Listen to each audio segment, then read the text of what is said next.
Hi, this is Bill Hader.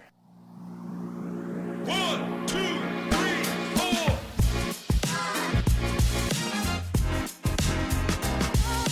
Bill Hader.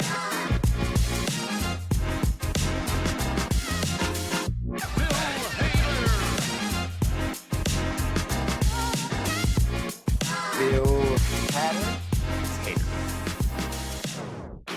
Welcome to episode 7 of We Heart Hater. I'm your co-host, Casey Killingsworth. And I'm your co-host, Deej Barons, and instigator of this entire project. This week's episode, we're going to do another full-length SNL episode review from Bill's first season. Specifically, we're going to review the March 11th, 2006 episode with host Matt Dillon and musical guest Arctic Monkeys. This was your pick. Was there anything in particular with this episode why you wanted to do this one? For the topics that I picked, I really just wanted to start off going in as close to chronological order as I could with the SNL stuff, and because it was a good episode for Bill, and it's kind of a hard episode to find out there online in its full non-Peacock edit, I thought maybe we'd review this episode as a public service to our listeners who may not be able to find it otherwise. Bill has really started coming into his own with this specific episode. And I think if Bill has a minimum of 3 good sketches where he's in there for a good amount of time, not necessarily a voice or anything else, that warrants an entire episode review. Of course, later on, as we get through the seasons, there'll be more and more and more, because season 31 was his very first year, so we know how that usually goes for most featured players. It really took until at least season 34 for people to realize he's paid his dues. He should, one of the male leads and be featured a lot more. But before we get to this vintage classic SNL episode proper, Deej has some news on Bill's next public appearance. Throw it over to Deej for a bit. Take it away. The American Cinematheque's This Is Not a Fiction Festival. This is a documentary festival. Its inaugural year was last year. The current dates are April 11th to the 17th. On April 12th, screening of The Emperor's Naked Army Marches On, which is a documentary that Bill has referred to on The Movies That Made Me. Definitely one of his top documentaries. So he's going to be introducing the film, and then there'll be a discussion afterwards with Errol Morris, who did the Thin Blue Line. This provided the inspiration for the Season 1 Documentary Now episode, The Eye Doesn't Lie. The big one is going to be on Sunday, April 13th. It will be a 10th anniversary panel on Documentary Now with Bill Hader, Fred Armisen, directors Rhys Thomas and Alex Buono, and writer Micah Gardner. Both of them worked on the SNL film unit, Thomas as a producer and then director, and Buono as a director of photography. And now we get into the Matt Dillon episode. Before we get into any of the sketches that Bill was in, I'm going to throw it back to Deej again because she has some background info on Matt Dillon and his comedic chops and history that she wants to share with us before we dive in. Well, most people know Matt Dillon, at least someone of my generation, in the 70s and the 80s. He was in The Outsiders. There's a number of classic films in the 70s and 80s. But for comedic, you may know him as the PI in There's Something About Mary. He was also one of the leads of You Mean Dupree, which was featuring in one scene Bill Hader. Now that was filmed in between July and October in 2005, so this would have been filmed before Bill started on Saturday Night Live. And that was the audition where the casting director said, this is a comedy, right?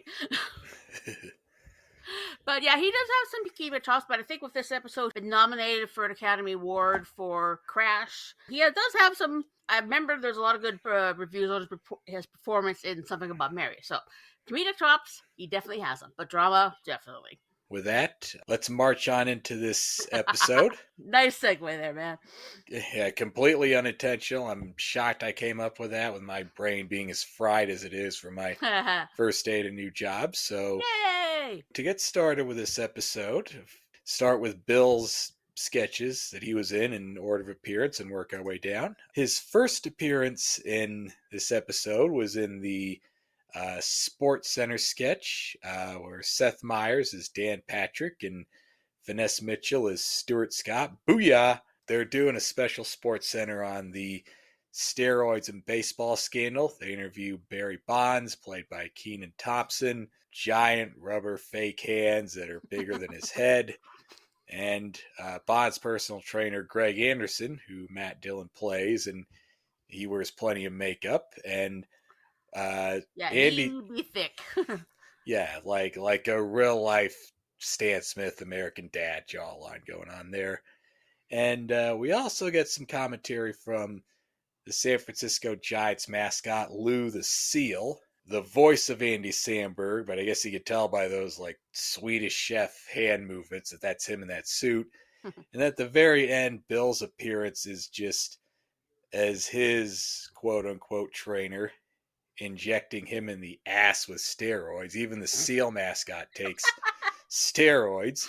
So suddenly we cut back to Bill injecting a man in a seal costume in the ass as he goes, oh yeah, I gotta get it right. They just run off. And, that was a pretty funny sketch that aged well. I mean, steroids in baseball is a pretty universal topic, even if it's 20 years past the congressional hearings on it. I will say, though, that I've seen enough of the real life Dan Patrick that I would have picked Jason Sudeikis to play him, but Seth probably wrote this. He was like Tina's co-head writer this season, and he's a sports fan. Seth and Finesse both did a fine job anchoring this. No pun intended, but that was but that I did work into this in my blog with a little bit more effort than I worked in that Let's March On In with this episode pun. But yeah, great thing to put at the top of the show. Deej, what did you think? That wasn't the cold open, was it? No, it wasn't the cold open. Okay. Did they have a cold open? They did, and we'll talk about it Right, okay. near the end of But this probably should have been the cold open, but go on. I mean, not a lot of Bill, but he did his one part well, because again, this is season 31 Bill. But I did like when they showed a picture of the mascot before the steroids. And of course, they cut to a picture of a baby harp seal. Just so freaking cute. I'm not a sports person, so I'm going to guess they did a good interpretation of the people they're going. So Bill looked good. He acted good. It basically, he's injected steroids. They're really, oh shit, we're on camera. And they just go off. Yeah, and I'll say Kenan did great Barry Bonds, even without, it's not like a specific impression, but just Barry Bonds is like, they ask him if he's read the book on the steroid scan. He's like, no, it's trash. And also it won't fit in my giant hands, which he can't even control the fingers of because he holds one up. People ask him how he sleeps at night, and he says, I sleep in a pile of cash with 3 girls. That's 3 girls, even though he can only hold up 4 fingers that aren't his wife. So that was. And the why is your head so bigger? It's called brain exercises. I've been doing a lot of thinking, a lot of crosswords. And the makeup department, kudos to them. Just how very bulky and chiseled, but yeah. But the Stan Smith comparison works perfectly. Next, Bill appeared in J.J. Casuals. Mellow pop folk songsmith Jack Johnson, played by Andy Samberg, wants to sell you his special brand of footwear, even though you'd be shocked to find out this guy wants to sell footwear because he likes to keep it mellow and casual, which means going barefoot whenever possible. Although sometimes you can't go barefoot because they won't let you in without shoes. Bill tells Will Forte and Rachel Trash's couple as the snooty maitre d'. Table for 2, please. I'm sorry, sir. We cannot serve you without shoes. So you can put on JJ Casuals, shoes that look like feet. So I'd say Andy had an okay handle on Jack Johnson's voice and look and sound. The voice wasn't exact. It was a little bit more Dave Matthews, but something about the impression still seemed a little off. And yeah, I mean, it worked better for me than the Mellow Show, where they turned this impression into a whole talk show. Bill is Dave Matthews, and the real Dave Matthews is Ozzy Osbourne. Was fun, but this impression seems better for like a pre-tape fake ad. It does work kind of in spite of itself because most of the humor comes from the grotesque in this, because the laughs are from visuals of people basically wearing hollowed out fake rubber feet instead of shoes, so you can look like you're going barefoot when you're not. More groans of slight disgust than genuine laughter. But I did get a kick out of this visual of a wedding between a black couple where the groom is wearing white JJ casuals. Forte and Dratch come back to the restaurant and I've told you we cannot serve you without shoes. But he is wearing shoes. Oh, JJ Casuals. My apologies, sir. Right this way. Pre-tape commercial is actually a repeat from the November 12th episode. that, I believe, was the Jason Lee and Foo Fighters episode. Yes. Yes, this was a repeat. But a lot of the commercials do tend to be used, like if they're running short on time, they'll just sort of insert them. What kind of got me was the high heel version. The concept kind of works, but then kind of doesn't, because it's like the idea of being barefoot is you're not constrained by your shoes. JJ Casuals, you have this big, bulky, basically hobbit foot as a shoe. What this does remind me of is actually around the set. I think this might have been inspired by the Vibrant Foot Glove. Vibrant Foot Glove, which came out actually in 2005. As Lance explains it in the Skeleton Twins, it's a hybrid between a shoe and a foot. So the Vibrant Foot Glove is basically very similar to the JJ Casuals. I think it's mostly neoprene, but it has like individual toes, so it's supposed to mimic your natural footsteps, but still be covered if you're doing hiking or anything like that. So I think that's probably the inspiration for this sketch. I do think his Jack Johnson impression was good, and when we get to the mellow shows, I do like both of them. So there we go. Yeah, just he kind of went goofy and Sandberged it up a bit. And speaking of fake commercials from season 31 that got repeated a lot, I just thought of something. The last full episode we did was the premiere of the season with Steve Carell and Kanye West, and I just remembered that there's one specific sketch from that episode that we just straight up forgot to talk about, but it was our first show. Mistakes happen, and that was the Morgan Stanley ad with Andy and Amy and Forte yes, and Armisen. that one. Oh, that's just so freaking hilarious. Yeah, I mean, we didn't have much to say about it because people have seen it, what hadn't been said. It was just Forte stole the whole thing with his acting, and Andy and Amy had a great reveal. That's not my dad, that's my Morgan Stanley guy. And Armisen's just like sitting in the passenger seat, very, very meek, like, hey, you kids want to go for ice cream? Damn it, Frank, grow a pair. But Morgan Stanley, we care about your family's dreams and goals, even a little bit more than you do.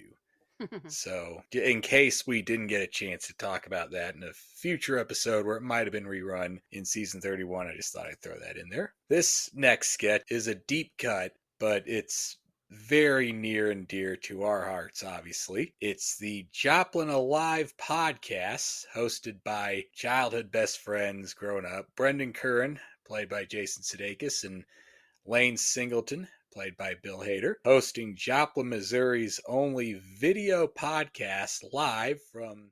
Hey, Lane, why don't you play goose on this one and let everyone know what our coordinates are? Tonight we're coming to you from the back booth inside the Bennigan's. Yeah, that's right. That's off of I-69 and Heathridge Boulevard. I love the hell out of this place. Yeah, you do. They co-host Joplin, Missouri's only video podcast. It's just them with a laptop and a microphone attached to the laptop and a camera that no one seems to be holding. What is it on? Just a tripod that's in the aisle. Customers keep passing by. Right. People are like, oh, hey, yeah, just walk right in the shot. So these guys' guests are their server, Janet Gettner. Janet, played by Kristen Wiig. Who had the chicken ranch potato skins? That'd be me. Our server tonight is an old friend from high school. And the girl who broke Brendan's heart, Janet Gettner. Hey, shut up, dude. Sorry out there, man. And their friend Julian suddenly is their newly French accented friend who's known for throwing the best parties in Joplin and attracting all the pretty girls. This being early 2006, this sketch was, surprisingly ahead of the curve as far as internet, just tech, web, new media trends in general go. I mean, doing a sketch about podcasts as soon as they were just being discovered. I mean, iPods were starting to catch on, so people found out about podcasts. This is around the time I found out about possibly the first ever South Park fan podcast. Part of one episode, just like, guy was drinking Thanksgiving dinner flavored soda from, they had it in Canada. You might remember it, but the guy said it's like, yeah, it tasted like piss, but just, that was what podcasts were back then. People were just figuring them out, and it'd be a few years before they catch on, but. And YouTube was in its infancy. Of course. Yeah, this was a great showcase for just all the season's featured players. Bill, Andy, Jason, and Kristen. They seem to be playing themselves to some small, toned-down degree, and it functioned as a great preview of the next era of SNL before these four pretty much take over the show. Bill seems to be playing a slight cross between several characters we would see later in his career, like in Pop Star and Hot Rod, with a little hint of Shepard Smith and Clark, who likes biscuits and waffles. Maybe a little bit of John Mark Carr in there too, but it's like really the exact type of character I could see James Austin Johnson nailing today. Andy Samberg slipping in and out of his goofy French accent, and they called him out on it. Hey, Julian, let me ask you one question, buddy. Why are you talking in that French accent, man? What do you mean? Yeah, I kind of noticed that too. I mean, you grew up like 3 houses down from me, man. What are You you used to do doing? slam dunks off your trampoline. Yeah. What can I say? It helps with the ladies. And there's just so much snappy dialogue in this, it's hard to pick out any one line that stands out. Yeah. But if I had to, it'd be the one where I think they invited Janet to karaoke, but she said, her boyfriend just got back from Iraq. I don't know. I'm probably gonna go to karaoke at the Holiday Inn. Oh, yeah? Yeah, maybe we can sing a duet, huh? Oh, I don't think that's a good idea. My boyfriend's gonna be there. Oh, yeah, I see. He back from Iraq? Yeah, and he's deaf in one ear now, so I should really stay with him.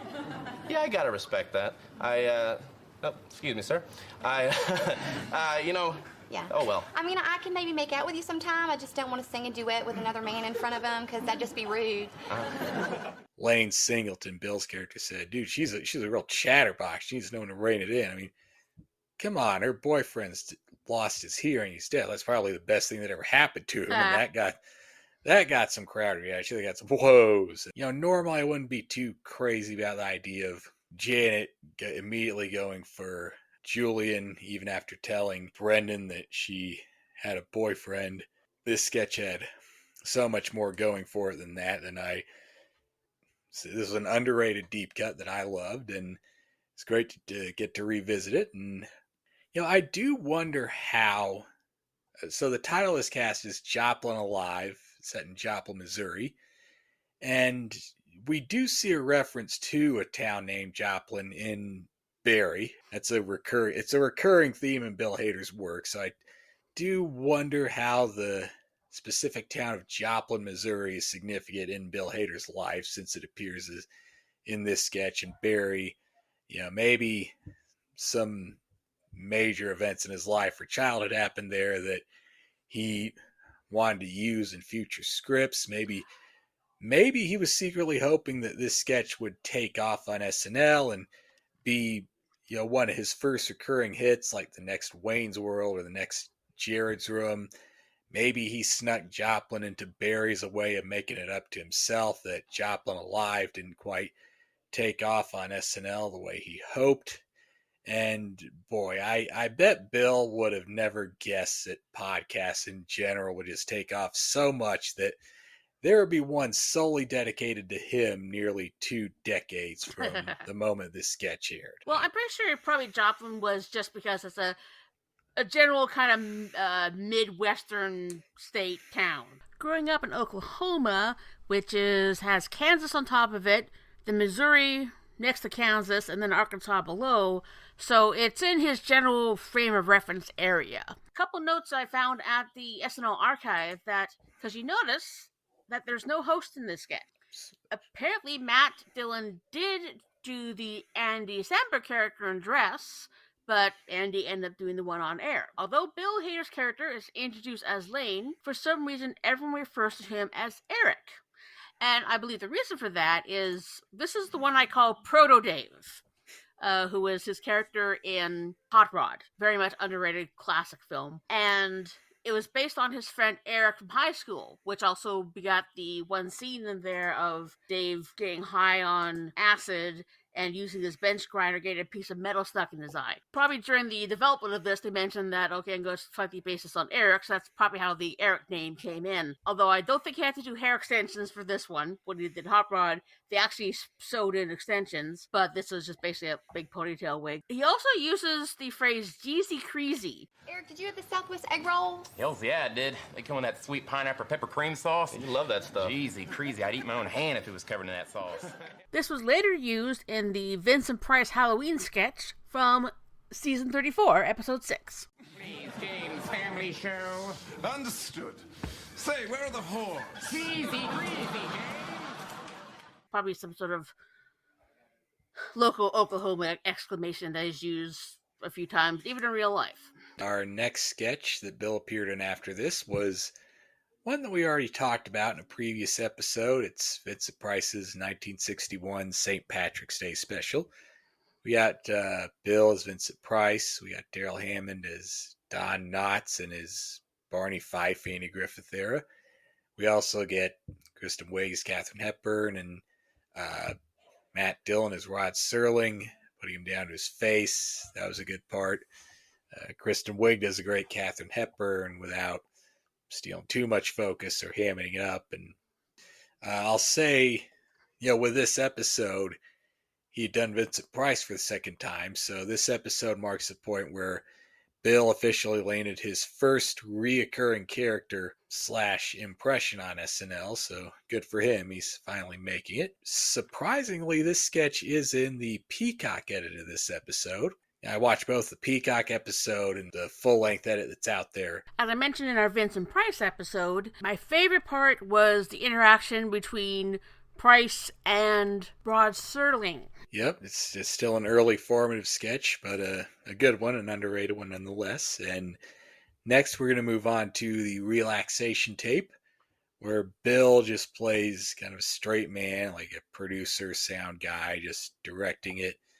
And we have Kristen Wiig and Fred Armisen as two real new age hippie types, and Matt Dillon as Frank, a typical loud Jersey Sopranos tracksuit and gold chain type of guy.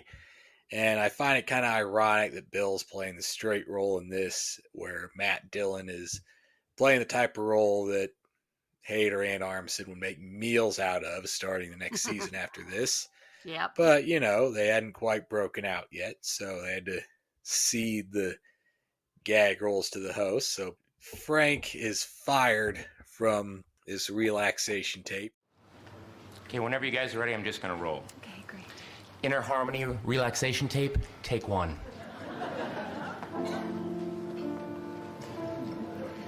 As we begin, relax. Release all of your worries. Gently inhale, and then calmly release the breath. Relax. Gently shut your eyes. Picture yourself in a field of flowers. All right, cut. Sorry about this, guys. This is Frank's first relaxation tape. So they tell him to think of something he finds relaxing.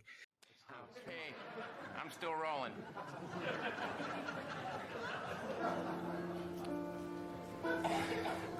Squeeze your... Imagine you're driving down the street in a Ferrari. You got some hot blonde like Gina Lee Nolan. You're driving by all those dopes from high school, and they're so jealous, they just want to blow their freaking brains out. Cut. Before he leaves, he's like, "Oh, you can. But before I go, if you can send my check to the hospital where I'm taking care of my sick grandma. Oh, and if you're looking for me, find the Route 3 bus line, because that's how I've been getting around these days. And I came in early and swept up the floors. Thank you for doing that. What if you did it softer at the finish? Oh, one more thing. Oh, you know what? Fine, you can stay. Here. Yes! Okay, pick it up from the top. Excuse me.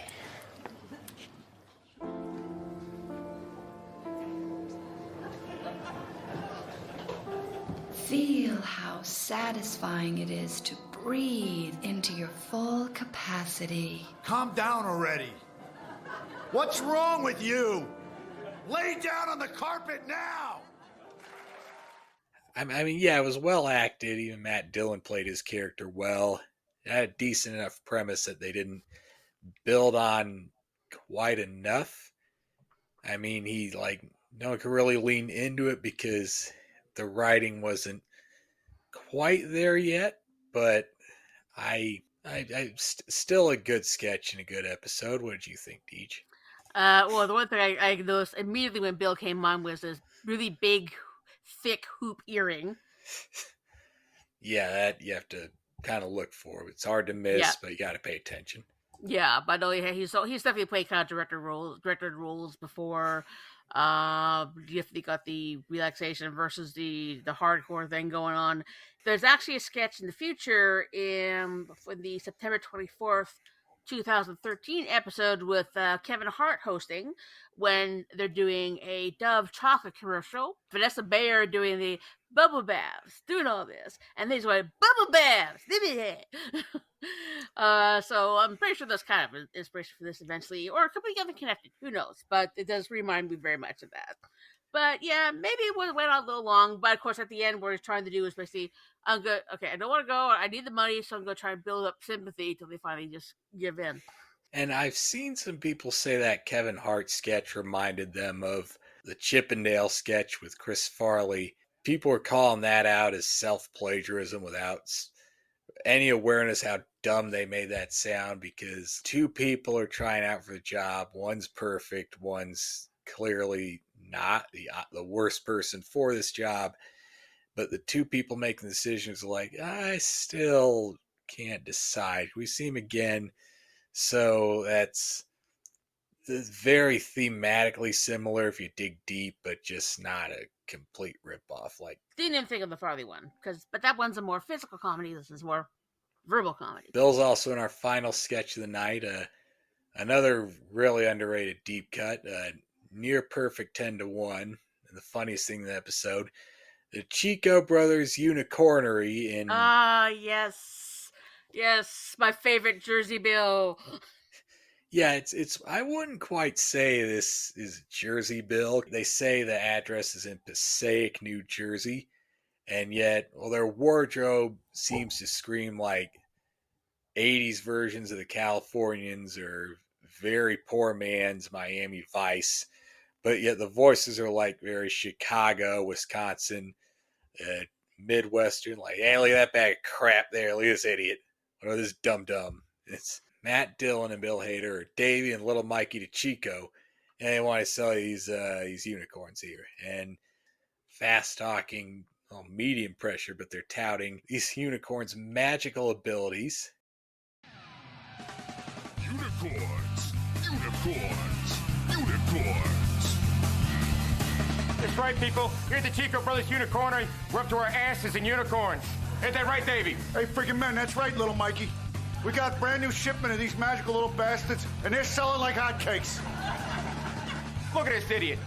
Is this thing adorable or what? His name's Argonian. He's 576 years old. Words off evil spirits, Balrogs, elementals, you name it. This thing's just lousy with magic.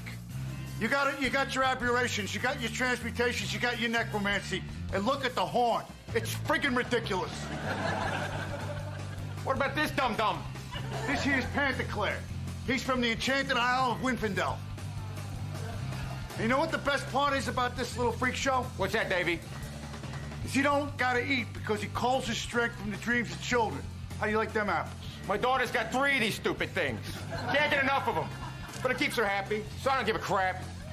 Well, maybe you live in an apartment or a condominium.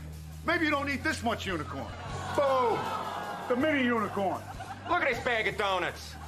It's like they took a unicorn and teeny-sized it. Who would do that? Hey, Mikey, that little freaking guy is so cute, I think I'm gonna buy him myself. Here goes another one of these enchanted morons off the market. You guys better get down here quick. But that's not all we got. Yeah, we got Pegasi, Griffins, Halflings, Chimeras, Banshees. Gargoyles, Krakens, Gorgons, Hydras. So, if you're into this kind of crap, coming down to the Chico Brothers. Hey, get a unicorn already. That's the Chico Brothers Unicornery.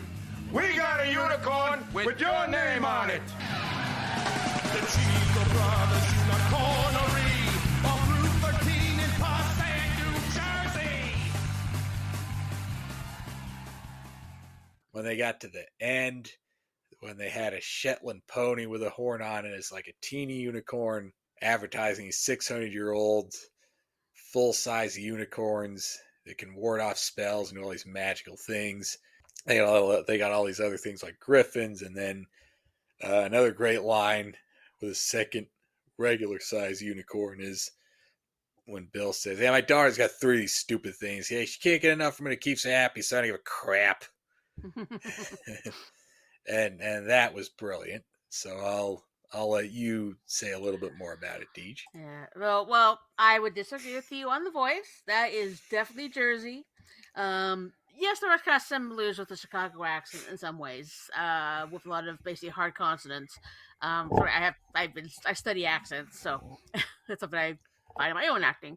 Although you can definitely tell this is still very early. Someone's first season is getting used to using credit cards. Sorry, getting used to using cue cards for the first time is definitely a learned skill. But he was definitely more looking off into the distance. Maybe just very bad. Maybe not the ideal credit. I keep saying credit card. I got my debt on the brain. Anyway, cue card. And yeah, just a couple more things. Sudeikis sings a great theme song at the end of this. The fact that this opens with like these graphics that are constantly flashing unicorns. It reminds me of these, like, I think these were produced by the Lonely Island for the show, but they're PSAs from the Staten Island Zoo that yes, the sloths and the giraffes that Kristen and Jason hosted. Like, well, we commissioned these young college/high school students to produce short films about sloths and giraffes, and they're like hardcore metal filled with profanity. Sloths, giraffes, they do cocaine off your mom. You're like, and they cut back to them and like, what? This all the things that giraffes and sloths definitely do not do. That was a message from the Staten Island Zoo, and thinking maybe Staten Island, maybe Colin Jost wrote those because he was entirely possible. Yeah, and also this one had a good mix of laughs, cute moments, because they got live ponies. Yep. And they stuck horns on. Basically, whenever they walk up to a pony, the audience is part laughing, part going, "Oh, look at this pony." Don't say that about a pony, you guys. Come on. Oh, I think the pony is actually a mini pony, not a Shetland. The Shetland ponies, that's a lot of pony. Now let's talk about the non-Bill moments, because this episode did have some shortcomings. So let's go back to the beginning for what the actual cold open was. It was spring break at the airport, and all the women in the cast, Rachel Dratch, Amy Poehler, Maya Rudolph, Kristen Wiig, they detail their alcohol and drug-soaked spring break plans. Kristen Wiig wants to meet up with a guy in Amsterdam she met on MySpace because she thought it'd be fun to try group sex and hash in the same week. That was okay, but then Rachel Dratch had a line about, "I'm going to Chechnya because the drinking age there is 9. And she, in her luggage, she's got, in her carry-on, she likes to bring her own roofies. And then Amy Poehler says, "Yeah, girl power," which is just yikes. Holy shit. And then Kristen Wiig bought a Luna bar because she swore to herself she would eat something this year. She wants to go to a place where there's rum showers on the beach, and she splits her Luna bar with Dratch. That's not great, but Poehler's lines are worse in this. She hopes she doesn't end up on Girls Gone Wild this year. Oh, wait, she totally does. And she tongue kisses Maya Rudolph. Last year when I got back to school, I found a $10 bill in my butt. Hey, what's your major again? Women's Studies with a concentration in feminist literature. Maya Rudolph has a line about how you can ride around in random cars in Cancun, and her friend found a place that has an all-you-can-suck beer hose, and now they can't find her. But then at the end... ATE Airlines Flight 59 to Cancun, now boarding. All right, bye, Mom. Bye, Dad. Thanks for driving us. Their parents, Chris Parnell and Paula Pell. Okay, it was nice to get a non-political cold open for once, and maybe back then a group live from New York wouldn't have grated on us so much. They didn't do those all the time then, but I do have to wonder if this was this the original cold open in dress, and if not, what could have bombed hard enough to be worse than this that made them think we got to push this way up into the show? Because this one aged weird, like badly weird, and I feel like Tina Mayer wrote this. I mean, it does kind of reek of her playing to her own worst instincts as just a writer, which is just putting down other women for no good reason and slut-shaming them. It's like a leftover season 30 sketch. And yeah, she got over that later in her career. We've been watching a lot of Tina's first season of Weekend Update and then That Week in SNL stream. This next phrase I'm about to say, if you know, you know. I do regret to inform you all once again, we've gotten unconfirmed reports that on the week of March 11th, 2006, Tina Fey may or may not, more than likely may, have been just like the other girls. Deej, what's your take on this? I don't see it as slut-shaming. I see it as more of an exaggeration of the various tales of spring break. And the twist on this is they're going to all these different locations that you wouldn't think of for spring break, which generally tends to be like Miami Beach and some more, or Cancun or stuff like that. But Chechnya, the parents reveal at the end as the cap of the sketch, I think that worked pretty good. And always good to see Paula Pell. I love Paula Pell so much. She's one of my favorite writers from this era. And she was great in Five Eva, which is a girl group thing that she did. And, of course, her performance in the documentary now episode Co-op in season 3, which is a take on the documentary on the recording of the Company cast album. Anytime I get to see Paula Pell on air, always fun. We could say this may have been intended as like a grim satire on the concept of spring break that didn't quite play out the way it would hoped. But from there, it's like we're out of the frying pan and into the fire with this monologue because, ooh boy, speaking of things that didn't exactly age well, this monologue to me is basically just oops, all hacky 2000s racist stereotypes. And, you know, part of this monologue may have come from Crash being criticized. Like you said, he was up for a Best Actor Oscar for his role in Crash, or Best Supporting Actor at least, but which won Best Picture, but it's kind of the Academy playing into its worst instincts because, you know, at the time and even now, Crash may have been criticized for its really hacky takes on race relations and kind of being a poor man's do the right thing, but set in L.A. I would still like to think that they could have done better than this. Part of me thinks that maybe Matt Dillon himself saw it as being as hacky movie as it was, and even he wanted to make fun of it. The framework for this monologue is that Matt Dillon just wants to read us the acceptance speech he wanted to give. I want to thank all the Asians in the casts. I'm sorry I kept getting you guys confused. But it didn't matter because you were all great. You know? Oh, and the Hispanics. They were such an amazing, such an amazing work ethic on those people. You know, I was so tired. I was so tired at the end of the day, and to think that they all had to run off to jump into the back of one pickup truck and go to their second and third jobs. Unbelievable. He even thanked his own mom. He comes from a big Irish family, and he's grateful that his mom could always find the time to put down the whiskey flask and the potato peeler to give their kids the love and support that they need, because that's literally 2006 comedy for you. And I do remember The Crash being a very controversial winner as Best Picture. It was written and directed by Paul Haggis. Some people may remember, I do because he is Canadian. He was actually the creator of the TV series Due South. Yeah, it's basically Paul Gross, Canadian Mountie, comes down to Chicago to investigate the murder of a mentor of his. I think the monologue went on a little too long. You got the idea right away. It didn't quite have to go that much, so could have been shorter.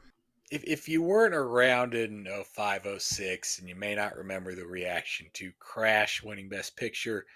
And of course, Crash, not to be confused, although I do find an interesting parallel here, because there was a previous film called Crash, released in 1996, that was also directed by a Canadian, the great horror director David Cronenberg, who I'm actually quite a big fan of.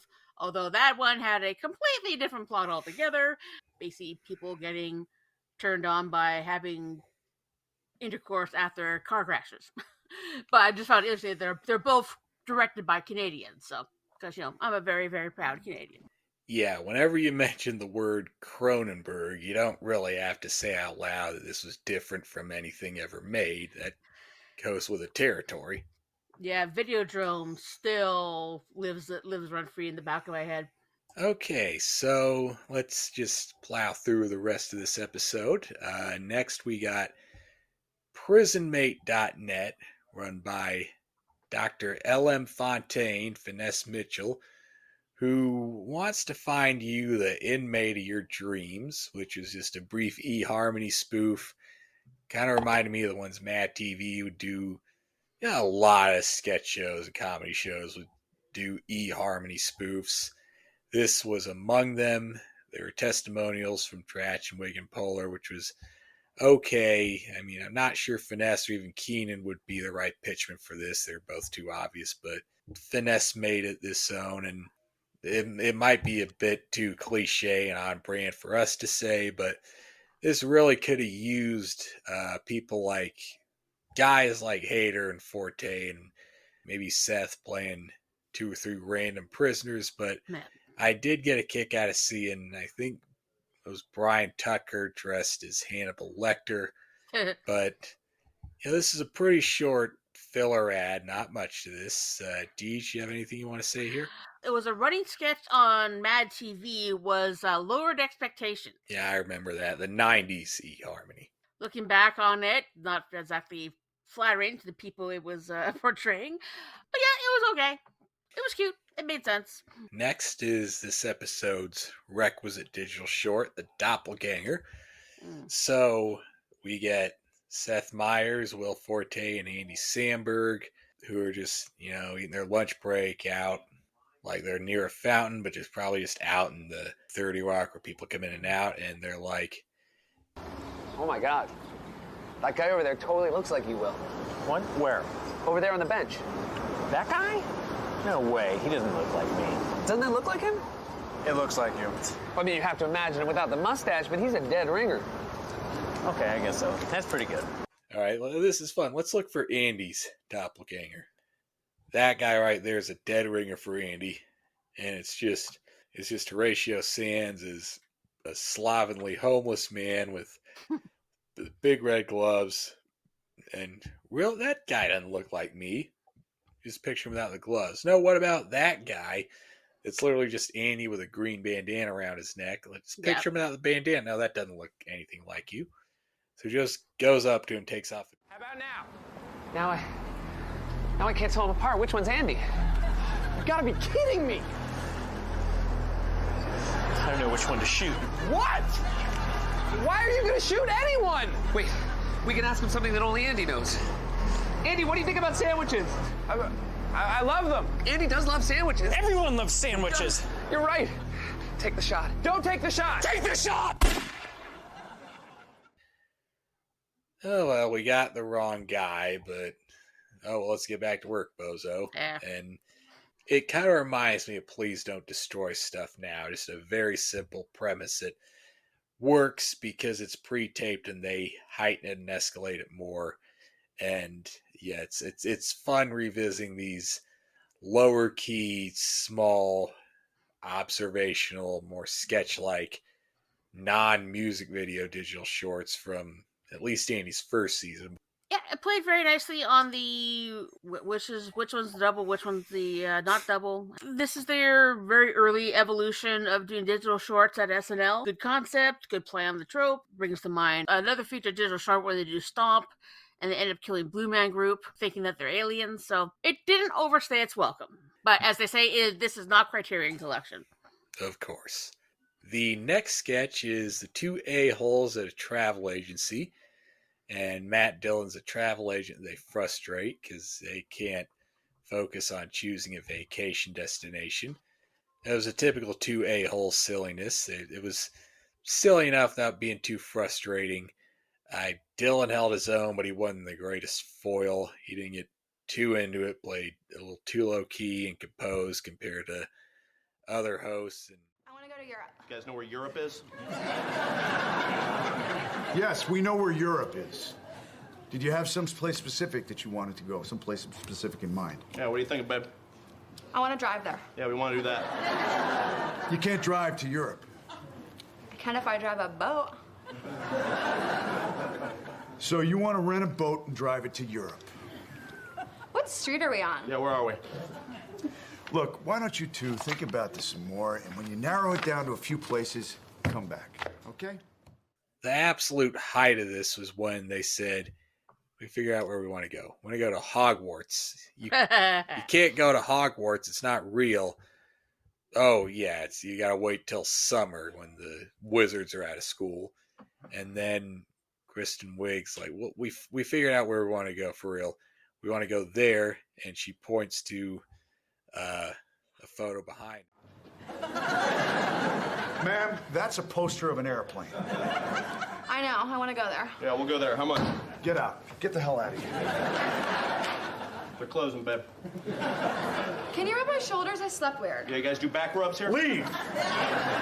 Make me a grilled cheese. And that was that. Deej, I know you're not the biggest fan of these, but Yeah, it kind of likened it to like back in the 80s where they did Doug and Wendy Weiner, which I rather enjoyed. The only one I really liked most was when they did the 1960s ad agency. I remember Bill mentioned in an interview that when he does an impression of Sudeikis, it's always him chewing gum, which he does a lot in this, like regarding the Skeleton Twins. Oh, yeah, good movie, guy. They really enjoyed it. So we'll move on to the how to order sushi like a CEO. Mm-hmm. Matt Dillon play a CEO business type who may or may not even have a name. Here to advertise to us his book detailing how to impress clients and beleaguered waitstaff like Maya Rudolph at a sushi restaurant by convincing them and hopefully even yourself someday that you're a true sushi expert and connoisseur. My first thought was, for some reason this is a character I could see John Hamm pretty much nailing if they maybe waited a few years and maybe put Armisen in Hamm's part because Maya may have been gone. No, she would have been around, and maybe that's because their voices sound similar, or Matt Dillon as a corporate executive type gives me slight Don Draper vibes, but just a stray observation. Maya did a slightly questionable Asian accent. She's not the butt of the joke as much as Dillon's character is. I mean, her wild mugging to the camera upon exiting the scene was funny. Dillon had a funny line.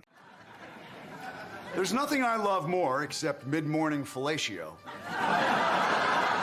than sitting with clients or associates talking about figures and eating fresh, authentic sushi. And I think it worked because his exaggerated distaste for actually eating sushi to the point where he just spits a sea urchin across the room. And I always like to top it off with some uni. Yep, I'm an uniolic. I need to go to UA meetings. Oh, yeah. This stuff is crazy good.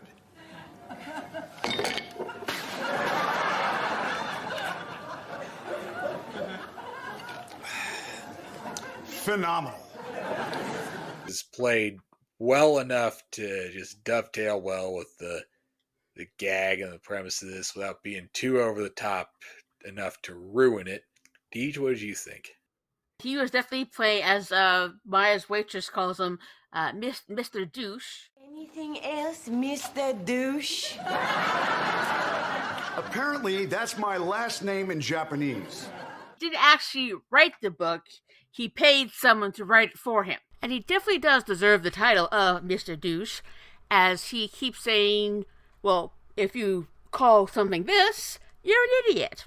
Whatever I get, I'm going to be using a lot of namida, or as uninformed call it, wasabi. The one that gets me is, you can definitely tell you got someone who wrote the book, because he doesn't know anything he's talking about. So first thing he has an oyster. It's one of those foods I can't understand. It's like, who took a look at that? That looked like good eating. Which is why I also think the French are rather lazy hunters, because of their liking for snails. He's particularly douchey when he orders uni. What about your uni? Is the uni good tonight? So you would like sea urchin? Impressive. She knows what uni is. You know what? I'll have some uni sashimi, a couple of murugai, and maybe some ama ebi. So you want sea urchin, giant crab, and sweet shrimp? Sashimi. Yes, sashimi. Arigato. What's known as the foie gras of the sea, the eggs of the sea urchin. He was just trying to act like he knew what he was doing, but continues to be so arrogant about it. In particular, in how he claims that uni comes as sashimi. It does not. Sashimi is things like salmon and tuna. But I think just a lot of sketches in this episode, other than the Bill stuff, is they all suffer from going on just a little bit too long. Yeah, and when he said uni sashimi for a second, I was like, who's he think he is? Mid-90s David Letterman? Anyway, not all my segues can be winners, so let's... Yeah. Next, I usually don't talk much about musical guests when I review a full SNL episode, but I wanted to challenge myself a bit here, and I want to make sure I said a little something about the Arctic Monkeys, who performed I'll Bet You Look Good on the Dance Floor and A Certain Romance. And again, I was around in 06, spring 06. I was hearing all those big indie emo rock scene songs on the radio and stuff, and I was around at the time. I didn't really recognize either of these songs at all, but I liked A Certain Romance much better. Yeah, maybe the Arctic Monkeys weren't big here in the States, but the lead singer had a British accent, so maybe they were bigger in the UK.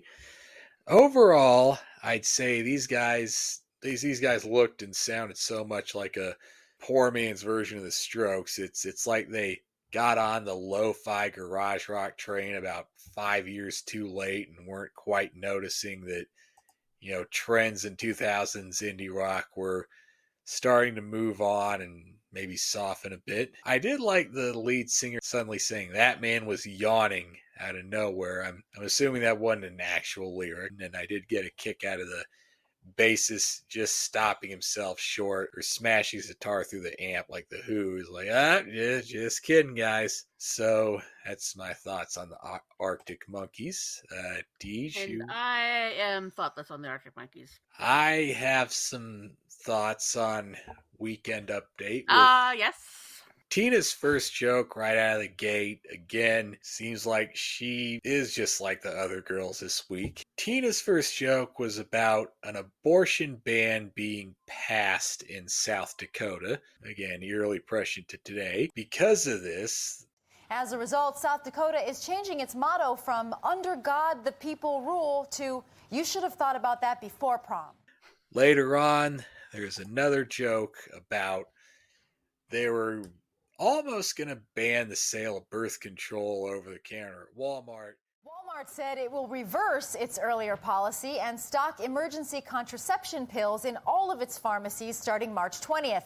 Walmart said they came to their decision when they thought for a second about who shops at Walmart. A joke about Iraq or I don't even remember what this was about, but maybe Deej can throw in the clip. Simply ask, and Editor Deej will provide. Pentagon records show that at least 8,000 members of the all-volunteer U.S. military have deserted since the Iraq War began. Hey, at least somebody has an exit strategy. I would have liked it more if she hadn't made that cutesy face afterward. I did like Amy's joke about, I think it was the singer Yanni was arrested in a domestic dispute. New age musician Yanni was arrested this week after allegedly slapping his girlfriend during a dispute in his home. No surprise to anyone who bought Yanni's last album, Stay Out My Stuff, bitch. This weekend update does end on a positive note.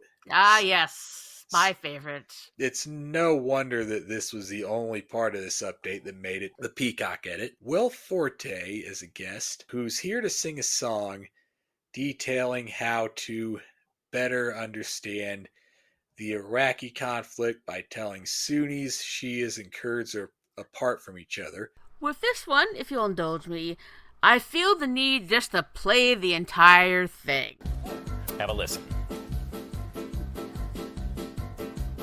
And this is a Shia, this is a Sunni, this is a Shia, this is a Sunni, Sunni, Shia, Sunni, Shia, Sunni, Shia, Sunni, Shia, Shia, Shia, Sunni, Shia, Sunni, Kurd. That's not so hard, right? No, it doesn't seem that hard now. Okay, but what about outside of Iraq? Ooh, I don't know. And this one's a Shia, this is a Sunni, this one's a Shia, this one's a Sunni, Sunni, Sunni, Sunni, Shia, Shia, Kurd, Kurd, Kurd, Kurd, Sunni, Sunni, Shia, Shia, Kurd. Wow. So now you're getting it. Weird, I didn't know that. Okay, but what about things? Well, what about things? Well, you're about to see. And here's a Shia, this is a Sunni, now a Shia, another Kurd. Sunni, Shia, Kurd, and Kurd. Shia, Shia, one more Kurd. Sunni, Sunni, Shia, Shia, Shia, Sunni, Kurd, Kurd, Kurd. Shia, Sunni, Shia, Sunni, Kurd. Kurd, Kurd! Wow. I'm a Kurd. Absolutely love this one. I'm a sucker for a song. What this actually reminded me of, are you familiar with a YouTube channel called Weeble Stuff? I'm not really familiar with Weeble. Mr. Weeble is an animator out of the UK.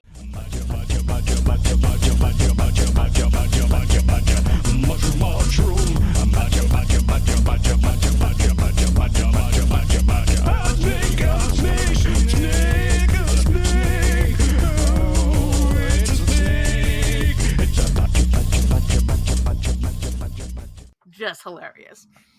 And lastly, there was another installment of Appalachian Emergency Room, which I'm not going to describe too much since it's one of those, you've seen one of these, you've seen them all sketches. We got Daryl Hammond and Amy Poehler.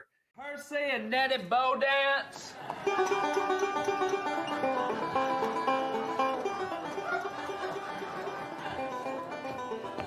Well, we was enjoying some of them pizza rolls out under our druggist son's carport. Yeah, he just have a carport because somebody done stole his house. Our son had just made a ceiling fan out of an old highway sign. Well, don't you know his dad-bun Filipino wife hung that thing up there with nothing but a bunch of bread twisters. Yeah, she Filipina. She like to get things done quick. Well, I reached up there to turn on the ceiling fan, and that sumbitch come down on me and bit me like an infuriated copperhead. He was spinning like he had the devil in him. Dillon did an alright redneck accent, and he came in to tell Seth that, like, his stripper wife, her saline breast implants started leaking due to some mishap. But, you know, we can fill that up anywhere. And Seth's like, do you need medical attention? Oh, no, I was just chatting you up while my wife stole a car out of the parking lot. And then Parnell has shoved a rain stick up his ass this time. He fell on as he put it, he fell on a rain stick.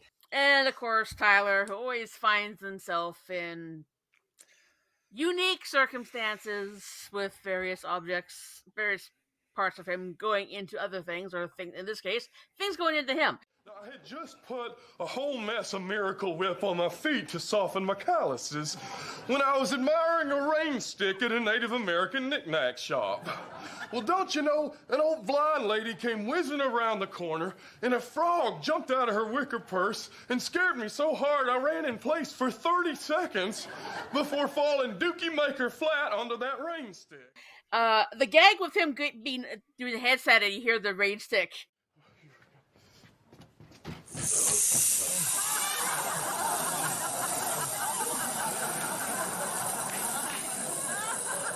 All right, get up and go to room 7, Tyler. Sure thing. As he goes down, was actually pretty funny. Anytime we have Amy Polia's Nettie Bo dance is just hilarious. Just that little walk that she does. I'm gonna steal this thing and I'm gonna get the thing. And that's the episode. Deej, you want to tell listeners what topic you may have picked for our next one? So we're kind of not quite going in order. After this, we will get in the order. Our next one will be featuring season 31, episode 12 from February 4th, 2006, hosted by Steve Martin. With musical guest Prince. So I can't think of a more fitting topic for our 8th episode. If you didn't see the patron feedback show for SNN, Snyder had made sure we knew that, okay, if you get your 8th episode out, then you're officially a podcaster. Yeah, that's when most podcasts hit their stride, especially ones that are SNL adjacent. And I was really happy with some of the comments we actually got regarding the show. Like John was very complimentary of the podcast. Apparently he's been listening, which is great. And then one of the other people who participated were mentioning how much they liked the podcast. So good things are going out there. And I'm kind of snuck in the promo. I'm hoping it's going to do this week's episode of the Seth Meyers Lonely Island podcast, what John Hamm hosted, and they're all dressed up as Mad Men style characters in the writer's room, and they couldn't remember who basically dressed Bill Hader up, so I informed that it was Paul Appel, because he forgot they were doing that, so Paul Appel helped them put something together. By the way, I happen to have a Bill Hader podcast, so who knows? Maybe they'll see the comment and mention it. Maybe they won't. I at least had to throw it out there. So that's the episode, and tune into our next one in a couple weeks. I am Deej Behrens, and will continue to be. And I will still be Casey Killingsworth until I'm notified otherwise. And Deej, what is it that we do? We heart Hater! We heart Hater. Thank you for listening to We Heart Hater. If you enjoyed this episode and you'd like to help support the podcast, please subscribe and leave a rating and review on Spotify, Apple Podcasts, Amazon Music, or wherever you get your podcasts. We Heart Hater is a presentation of Wacky Notion Productions. Created by Deej Behrens. Hosted by Deej Behrens and Casey Killingsworth. Recording and editing by Deej Behrens. Intro and outro music by Music Unlimited, used under Creative Commons license, courtesy of Pixabay.com.